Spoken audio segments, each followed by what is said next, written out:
Hello बच्चों, आज के लेसन में जो पार्ट हम करने जा रहे हैं that is rational numbers and their decimal expansions. Rational number कौन से होते हैं? पी बाय क्यू फॉर्म में। तो अगर आपको कोई number P by Q form में मिला हुआ है, क्या आप उसको डिवाइड करके डेसिमल में कन्वर्ट कर सकते हो या वो डेसिमल में कन्वर्ट होगा ही नहीं? ओके, अगर वो डेसिमल में कन्वर्ट नहीं होगा तो क्या उसके नंबर्स रिपीट होने शुरू हो जाएंगे या नहीं होंगे? ये सब हम इस पार्ट में देखेंगे।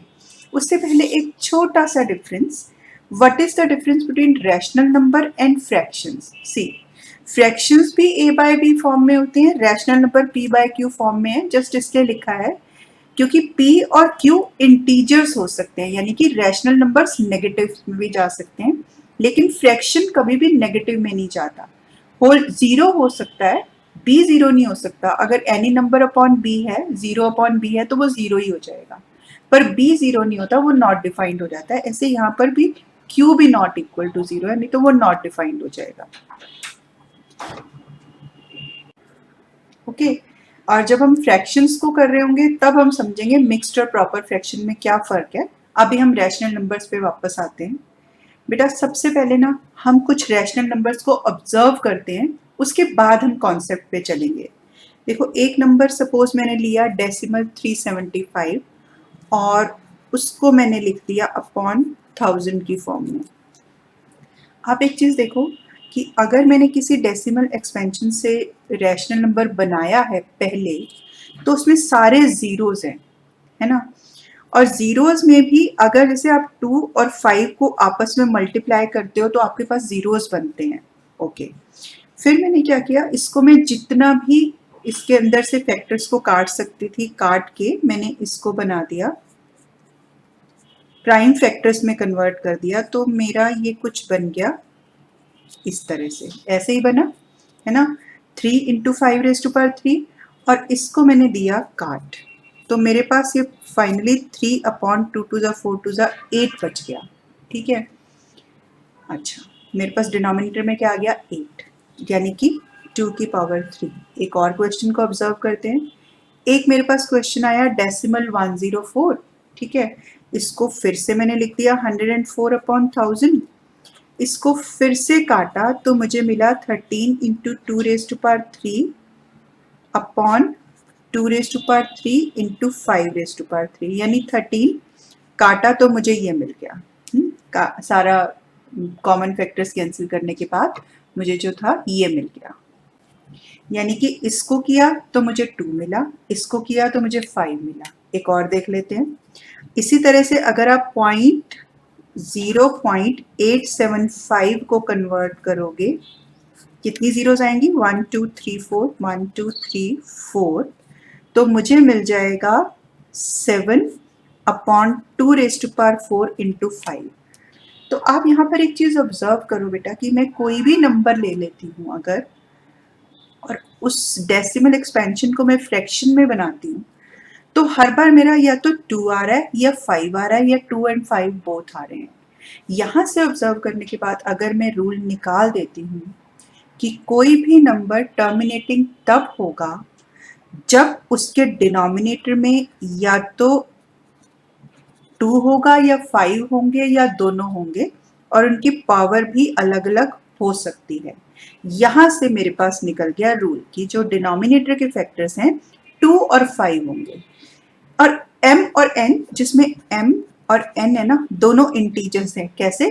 देखो, इसमें 5 नहीं है तो किसी पर एक बार 5 है तो सही, 5⁻0 की फॉर्म में। इसमें 2 नहीं है तो आप लिख तो सकते हो। तो इसलिए हम क्या कह सकते हैं, m और n जो हैं वो एलिमेंट्स ऑफ इंटीजर्स हैं। ठीक है, अब इस रूल को लेते हुए हम एक्चुअली, हमसे क्वेश्चंस में क्या पूछा जाता है कि अगर मुझे कोई फ्रैक्शन दे रखा है तो क्या वो टर्मिनेटिंग है या नहीं है, मैं यहाँ से देख लूँगी रूल और फिर उसको करने की कोशिश करूँगी। देखो, जैसे मुझे क्वेश्चन 1 दिया, उसने कहा कि आप ये बताओ कि ये जो फ्रैक्शन आपके पास है क्या ये टर्मिनेट होगा, क्या आप इसकी डेसिमल एक्सपेंशन बना पाओगे? तो ओके, हमने क्या किया, इसके बनाए फैक्टर्स और ये मिल गए, तो हम क्या कह देंगे, यस इट इज टर्मिनेटिंग। क्या कहेंगे हम? Yes it is terminating. उसने कहा ठीक है, अगर टर्मिनेटिंग है तो आप इसको टर्मिनेट करो, यानी कि विदाउट डिवीजन। उसने क्या किया, जब आपने उसको आंसर दिया यस इट इज टर्मिनेटिंग, तो उसका नेक्स्ट क्वेश्चन आया without actual division, without actual, sorry spelling, without actual division, convert it into decimal, convert it into decimal। Okay, हमारे को इसमें डिवीजन की कोई जरूरत भी नहीं है। देखो 13/5 तो मेरे पास था, अगर मैं इसको 2/5 और दे दूं तो ये 10/5 हो जाएगा और वो कुछ इस पार्ट का बन जाएगा, और मैं 5 से पहले लगा दूंगी डेसिमल। तो अगर मैं किसी चीज को डिनोमिनेटर में मल्टीप्लाई करनी हूँ तो न्यूमरेटर में भी तो करना पड़ेगा, है ना। तो ये मेरे पास क्या आ गया, 32 इंटू 13/10⁵। Now it's done. 32 और 13 हो गया 416/10⁵, यानी कि डेसिमल 00416, क्योंकि डेसिमल के बाद इसके हिसाब से 5 डिजिट्स होनी चाहिए थी।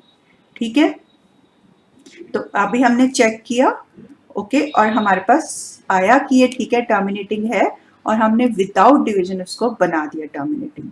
अब देखो सेकंड पार्ट देखो, अब ऐसा करते हैं फैक्टर्स के उसमें ले लेते हैं। सपोज मुझे 13/2⁴ और 5⁵ डिनोमिनेटर के फैक्टर्स बनी बनाई फॉर्म में मिला।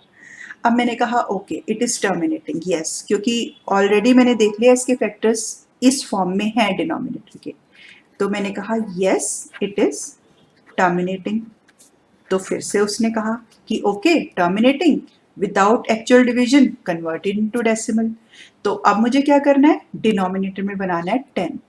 उस 10 को बनाने के लिए मेरे पास सिर्फ एक 5 कम है, तो मैंने 5 से, क्योंकि 5 की एक मल्टीप्लिकेशन के बाद मेरे पास ये जो क्वेश्चन बन जाएगा ये 2⁴ इंटू 5⁴ बन जाएगा, ये यानी कि 65/10⁴। ओके 4, 1 and 2 and 3 and 4 हो गया।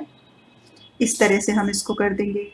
अब थर्ड एक और ले लो, उसने हमारे को दिया 2⁵2 इंटू 5⁵7 इंटू 7⁵5। बिना सोचे समझे कह दो yes it is non terminating. Why? Because जो इसके डिनोमिनेटर में थे फैक्टर्स वो 2 और 5 के अलावा एक और भी है 7। नौ मैं आपसे एक घुमाने वाला क्वेश्चन पूछने वाली हूँ, जरा सोच समझ के जवाब देना। क्वेश्चन 6/15 इज टर्मिनेटिंग और non terminating? Okay 6/3 into 5, yes yes non terminating, correct. जिन्होंने कहा है नॉन टर्मिनेटिंग गलत। क्यों? कैंसिल कर दो भाई। तो अब तो ये फैक्टर देखो, फैक्टर बीच में था अलग से, लेकिन न्यूमरेटर के साथ कैंसिल आउट होना था, इसीलिए अगर उसने आपको इस टाइप का कोई फैक्टर दिया आप देख लो कहीं वो न्यूमरेटर से कट तो नहीं रहा।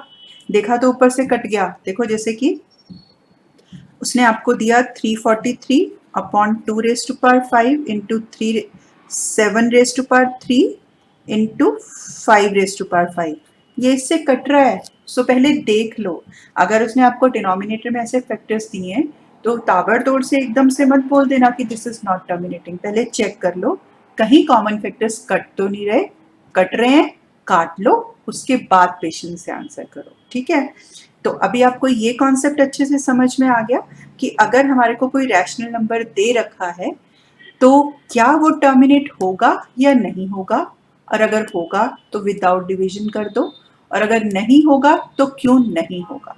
ठीक है, ओके डन।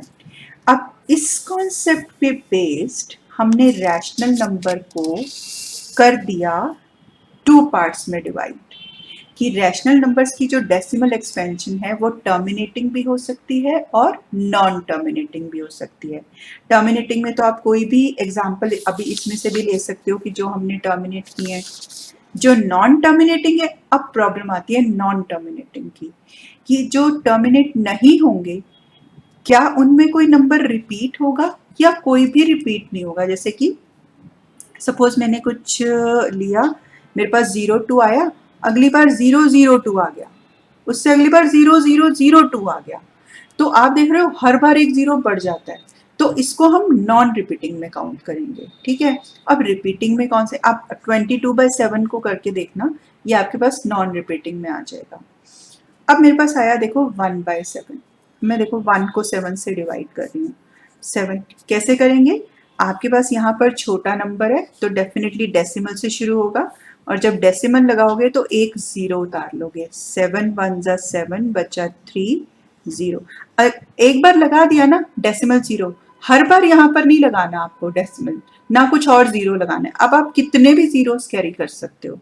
7 4 जा 28 बचा 2, 7 2 जा 14 बचा 6, 7 8 जा 56 बचा 4, 7 5 जा 35 बचा 5, 7 7 जा 49, फिर से 1 आ गया। तो अब यहाँ से देखो रिपीट होने शुरू हो जाएंगे, है ना, फिर से आ जाएगा 1 4 2 8 5 7, इस तरह से आता चला जाएगा। तो ये टर्मिनेट तो नहीं हुआ, पर मैं लिख सकती हूँ कि 1/7 इज इक्वल टू डेसिमल 1 4 2 8 5 7 बार। इस बार का मतलब है कि इसके बाद से रिपीट होना शुरू कर देगा। अच्छा, ज़रूरी नहीं है कि डेसिमल के बाद से ही रिपीट होना शुरू करे। अगर कोई नंबर है, सपोज आपको ऐसे मिल रहा है 2 3 4 5 3 4 5 डॉट डॉट डॉट, तो आप डेसिमल 2 3 4 5 के ऊपर बार डाल दोगे, ठीक है। तो इस तरह से हम देख लेंगे कि हमारे पास जो नंबर है रिपीटिंग या नॉन रिपीटिंग है।